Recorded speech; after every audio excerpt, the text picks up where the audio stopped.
Hello everyone. Welcome back to Movie Recapped Girl.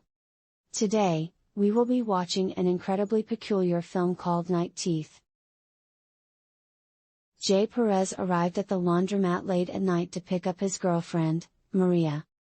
Jay's face dropped when he saw the Maserati following them while they were in the car. It was obvious he was familiar with the vehicle and not pleased to have it on their tail. In an instant, Jay and Victor cease their movements and Jay takes hold of a firearm. Victor, the fair-haired man in the Maserati, is a vampire. As soon as the signal turns green, Jay steps on the gas and speeds away. Jay exited the vehicle to search for Victor and instructed Maria to drive the car away. Upon entering a basement, he discovered 3 individuals with blood dripping from them, suspended upside down. As Maria was about to turn the ignition, a loud crash was heard. Jay rushed to the car, but Maria was nowhere to be seen. During class, Benny was sleeping soundly, like a baby. He is a gentle and kind-hearted individual who resides with his grandmother and is studying economics at college. In his free moments, he is a successful beat producer. His grandmother, Abuela, is a kind granny who enjoys cooking, especially for Benny. In Benny's room, it was discovered that he is an enthusiast of skateboarding and Na. As he was creating a new beat, he overheard his brother Jay conversing with someone on the phone. Jay is employed as a private chauffeur for affluent individuals, but he had other tasks to attend to that day. Benny was eager to make some money, so he asked Jay if he could take his place and work for him. Jay was hesitant at first, but eventually he agreed and handed the keys over to Benny's brother. Benny's job was to chauffeur people in a luxurious black Cadillac. This car could be started remotely with just the press of a button. Since Benny was working at Jay's tonight, he had to pretend to be Jay. He was thrilled to be driving a fancy car while wearing a costume. The joy on Benny's face was comparable to that of a child who had just received the toy they had been longing for on Christmas Day. Later that night, Benny drove to a luxurious estate to collect his customers. Benny was feeling quite anxious. He was hoping to appear very polished. Suddenly, a stunning red-haired woman emerged from the house. Benny mistook her for Zoe Moe, but her name was actually Blair. Blair was a good buddy of Zoe's, and Benny embarrassed himself when Blair saw his fly was open. To make matters worse, he didn't even realize he was supposed to open the car door for her. It was evident from a distance that this was his first time as a chauffeur, and he seemed unsure of how to behave. Eventually, we encountered Zoe Moe, an unusual individual.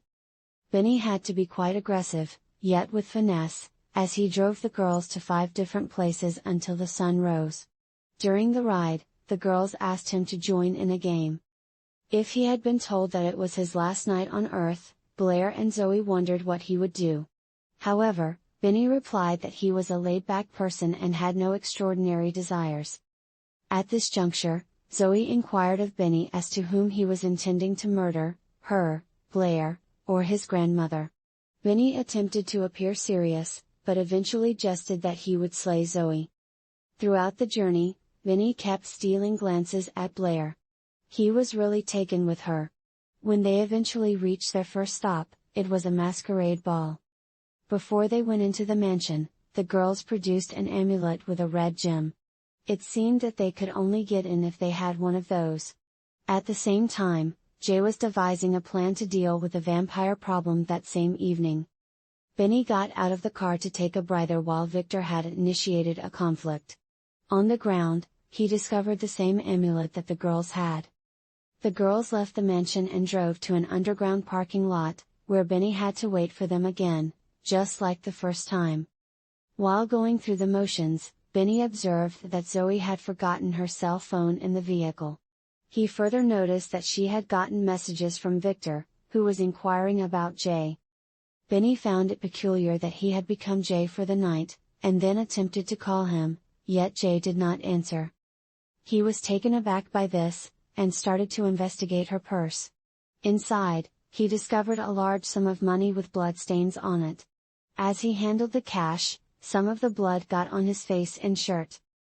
Benny didn't waste any time when he saw an officer enter the parking lot. he quickly exited his car and sprinted into the building where the girls had gone.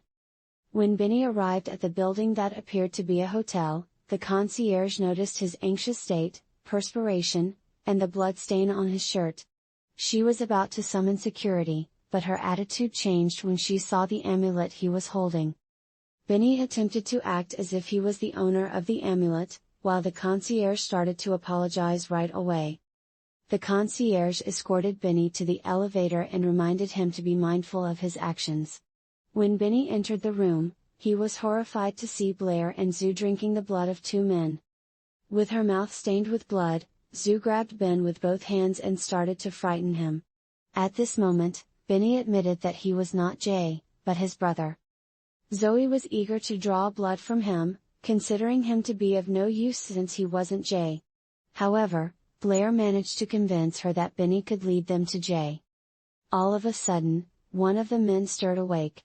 It had been prearranged that these two would be the sustenance for the vampires, and they were being compensated for providing their blood. Zoe had gone too far and killed one of them. Without a second thought, she instructed Blair to take out the other one. Meanwhile, Benny started to flee outside. The moment Benny stepped out of the building, he was confronted by the same officer he had tried to escape from earlier. Desperately, he explained the situation to the officer, but the man seemed to have already known what had happened. He had the intention of apprehending the man, but was interrupted by the two girls who had just finished their meal. It was evident that the officer and the girls were familiar with each other, and he was aware that they were vampires. After a brief conversation, the policeman allowed Ben to go. He attempted to send a message to someone, however, Zoe saw him and destroyed his phone. At the same time, Victor was sipping on some fresh blood in his extravagant mansion. He had people in the basement of the house who were bound and unconscious in glass containers, from whom blood was being taken.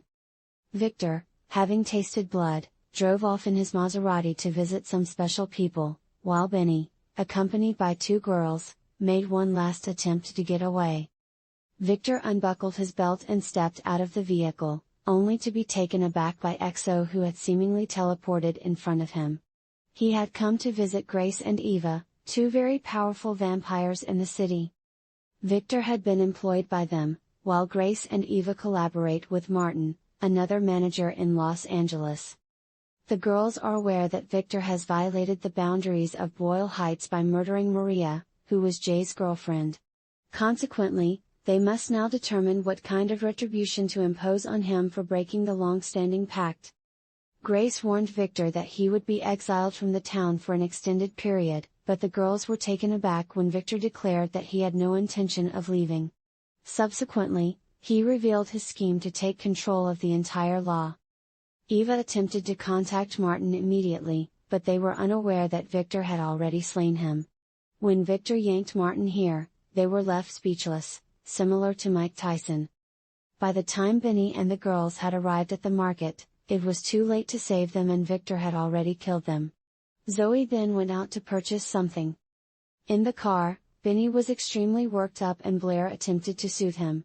She informed him that vampires and humans coexist in this town abiding by certain regulations. In addition, she informed them that Victor and Zoe were an item. Blair and Zoe had been managing the funds from various enterprises and vampire societies. Victor, desiring authority, had been organizing this evening for a considerable amount of time. Blair wants to assassinate the 5 city leaders in order to gain complete control of the city.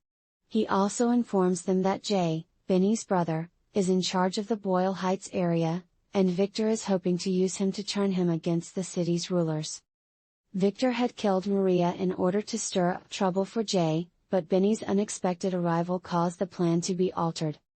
Benny was assigned to bring the girls to his brother, and a connection was forming between him and Blair. As Jay was gathering his group to go after vampires, Benny and Blair were growing closer.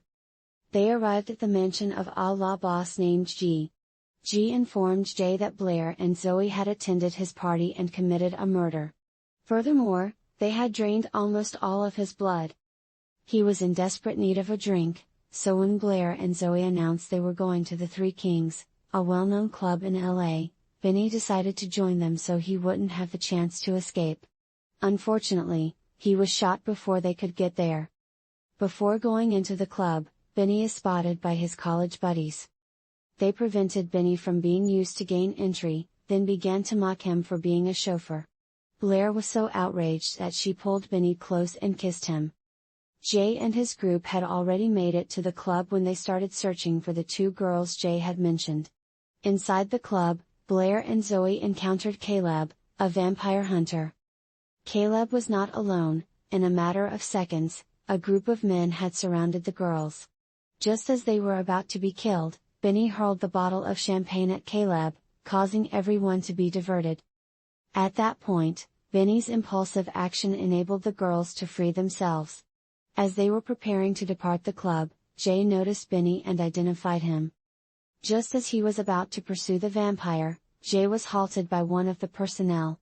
In a fit of fury, he grabbed the blade and stabbed the creature in the chest. Immediately, the vampire dropped to the floor and started to combust. Just as the girls and Benny were about to enter the car, Jay's group began attacking them with cross. Hastily, they got into the car and Benny drove away. Despite the danger, Zoe stuck her head out the window and began to howl. Benny opts to assist Blair and Zoe in their escape and provides them with a refuge at his residence. Benny's grandmother was petrified and demanded an explanation immediately, as Benny had never brought a female companion home before.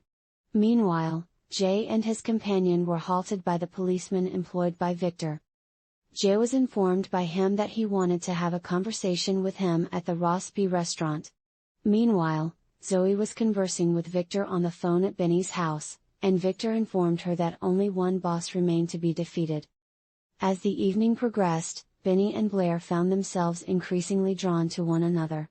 Blair's captivating allure combined with Benny's unassuming nature created a pleasant atmosphere between them. Blair used to be a human and live a regular life, however, Zoe changed that.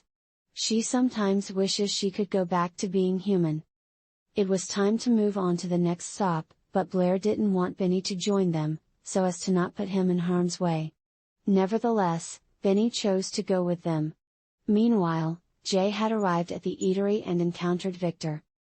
Victor had to take his final action and was trying to use up Jay's time.